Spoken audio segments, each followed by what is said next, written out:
Hello and welcome to this week's edition of the Horror Debate. I'm Michael Mandy and with me, Rowdy Jeff. Hey, and this week we are focusing on Henry Lee Lucas in Henry, Portrait of a Serial Killer. This is some heavy duty stuff for the 80s, Mike. Yeah, 1986, starring Michael Rooker. Michael Rooker, his first role. The man was a janitor. Yep. And auditioned for this role, wore his janitor outfit to the audition. Yep. And got it, because I'll tell you what, man, I can't really picture anybody else in that role now that I just watched it. He did a spectacular job. Yeah. This is why we like Michael Rooker. Well, he was in Slither. Slither, and man, I like Slither. Did he look amazing in that when he was all done up and turned, kind of transforming into the big sloth? Amazing, man. Well, he was also on that. He was on an episode of The Walking Dead too. Yes, he was. TV show. Yes, he was. Michael Rooker is just a great actor. He's got charisma. When he's on the screen, you pay attention. You watch him. Yeah, absolutely. He's very underrated. Well, this film is about just what the title says. It's about a portrait of a serial killer. It's kind of following this guy. It's based on a true story, and it's kind of following him and his buddy Otis, who he was in prison with, in their escapades of killing folks And basically, Henry kind of gets Otis going in the whole deal. Otis is a pretty halfway decent guy anyway, I think. Once he got out of prison, he was working at a job at a gas station, which we thought was hilarious. Yeah. Because the lady sitting in the car goes, "Hey, can you check my rear left tire, too?" And he gets down like he's going to do it and kind of bangs on the tire a little bit. He goes, "It's fine, too." It's fine. Yeah. No, the characterization, the subtleties on these actors are spot on. Oh, yeah, the characterizations were fantastic. This really stands out for me because, number one, it was done in the 80s. Number two, it didn't have a spectacular budget. No. You could just tell, the acting was spot on, man. I mean, I was into this thing. Yeah. I really liked it. I told you right as soon as it was over, I said, that was really good. Yeah. And it was disturbing. It was very brutal. Yeah. It was very brutal. When they were taking out that family, man, I was like, wow. And it's funny because it was with a handheld camera. Yeah. And that was when video cameras were just starting to come out. Right. And one of the really cool things about this scene, which the director did, because it shows them goofing off with the camera, and then he goes to a wide angle, and so you're seeing them playing with the camera.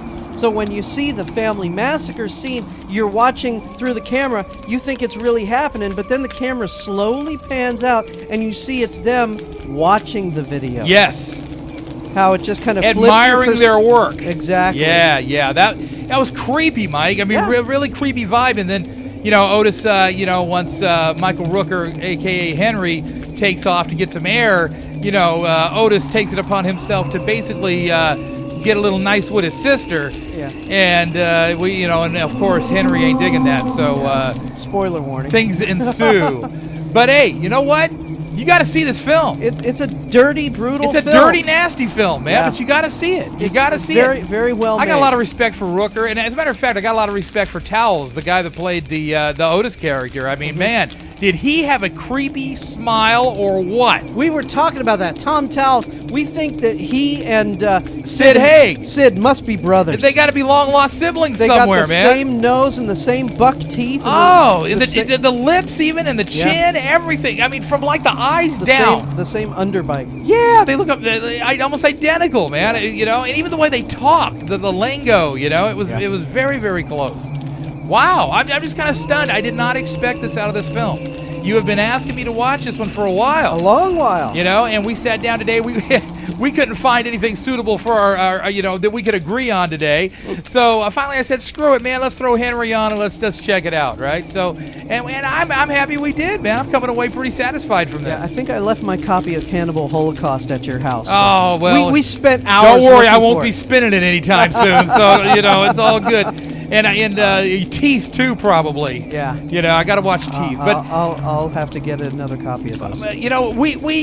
What I've noticed lately is that the serial killer movies that are newer, they're getting cheesy, whereas this was like the antithesis of that. Well, also, it was 1986. Remember, Friday the 13th was on part 4, Yeah. where it was starting to get cheesy. Yeah. Halloween was already Halloween part 5 or something.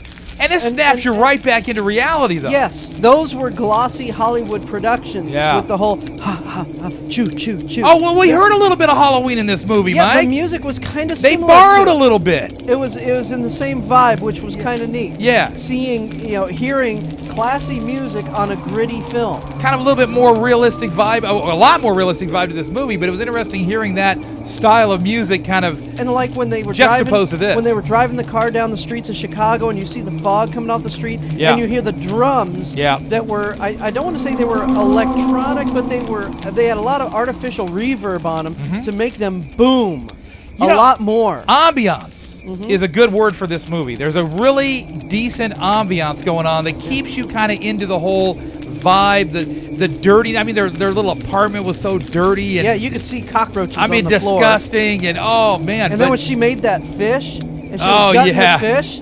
Yeah. Oh man. Yeah, and then you saw the fish. I could smell how. I was just imagining how awful that apartment must have smelled. Yeah, but that's the thing is that the director was really smooth in drawing you into that sort of thing. That this is a lost art, Mike. I'm just kind of realizing what we saw there. This is kind of a lost art.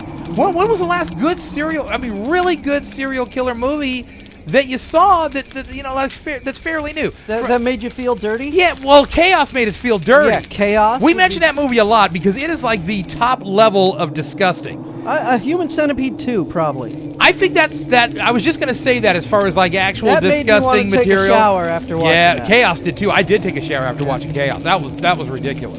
But I know there's a lot of smaller films out there that are going for like this really nasty, dirty, gritty vibe just on purpose to try to sicken you, the best they can. That's their whole purpose. But they don't have a little bit of finesse. But there's no story. There's nothing to grip you.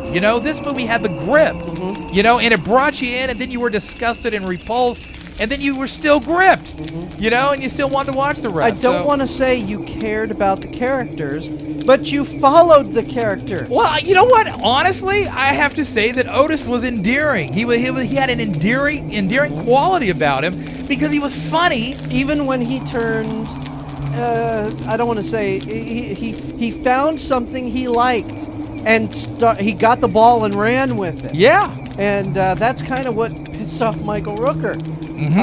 Wait a sec, this was my gig. I'm letting you in on my gig, and now you're ruining my gig. Yeah. Yeah. But I don't want to say you cared about the characters because you didn't. Well, I don't think you they were bad cared. people, they were evil, but you followed I don't them. think you cared, but I think there was endearing qualities to both main characters. And there was also an endearing quality to Otis' sister, and of course she started to have a relationship with Henry. But she didn't know Henry was she right. just thought he was They a both star. had skeletons in the closet, so she figured what the hell, right? But no, I would say that I would go as far as to say that the characters were written with an emotionally endearing quality to them. Yes. Which kind of drew you in and kept you there with them. Yes, you were drawn to the characters. Yeah. Even though they're evil, nasty guys. Yeah. You still followed them.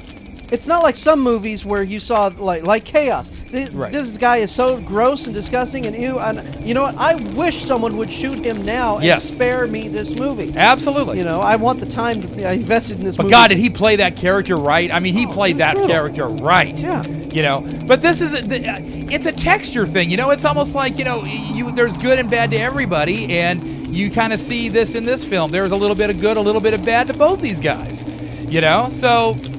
Hey, I like it. I really got off on this film. All right, how many stars? You know what? I'm giving it 4. Wow. I'm giving it 4. I really liked it. It's not perfect, and it is an older film, which sometimes I have issues with some of the older stuff. 25 years. But I got to tell you, as I said before, this is a lost art. I think this really was able to capture an essence of two characters. It had texture. It had all that to it.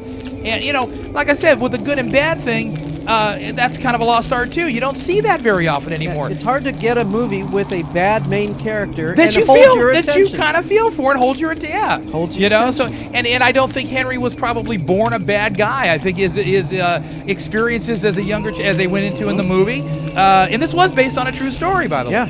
So I really like it, Mike. I would watch this again. I would actually watch this again. I think I'm gonna watch it again. I'm gonna sit my wife down. We're gonna watch this again. Oh, I think she'd like this. I really do. I think this is the kind of film she would. This is the kind of horror film she would like. It'll disgust her. It'll disgust her, but she'll say at the end that it was done really well. Wow. So I'm confident. All right. Yeah, I like it. 4 stars. What do you give it? I really like it too. I want to give it. I don't know. I'm torn between 3 and 4. Yeah. You know. Well, I I think 4 stars means to me, yeah, that's awesome and great. And I don't want to jump up and down for this movie, but it's like, wow, you should watch this movie. But it makes you feel it's not a jump up and down kind of movie, Mike. But it makes you feel at the end like it's complete. You feel like you watched a story. It was a complete story, and you feel, and it was brutal, and it was gritty, and it was shot well. I think another bad thing is the movie. I don't want to. Let's just say I was disappointed by the ending. I was disappointed that it ended. The ending was a little abrupt. You got the vibe of what was happening. We don't want to give that away. But I think the story wasn't done, and I think they just said, "Well, here's a good spot to stop." Well, but I was trying to figure out where they could go after that, because it would almost be like, because it was a 90-minute movie. Yeah. It would almost be like it would have to be a 2-hour 15-minute movie if they continued on from there. Because it was almost like they'd have to show Henry in the next environment. Right. Well, the thing is, though, the movie was about the triangle between Henry, Otis, and Sister. And so when that triangle had run its course, they said, okay, here's the spot to stop because the triangle story is done. But it's just, They did it a little abruptly, and I admit that. I when the credits started to roll, I think the first thing out of my mouth was, wow. Like, whoa, why did it end there? You know? Exactly. That's what I'm saying. But it's at the same time, because I was enjoying myself, so I kind of wanted to see what went on, but I can see why they ended it where they did. Right. Yep. All right. I'm Michael Mandy. He's Rowdy Jeff. We'll talk to you. So you didn't rate it?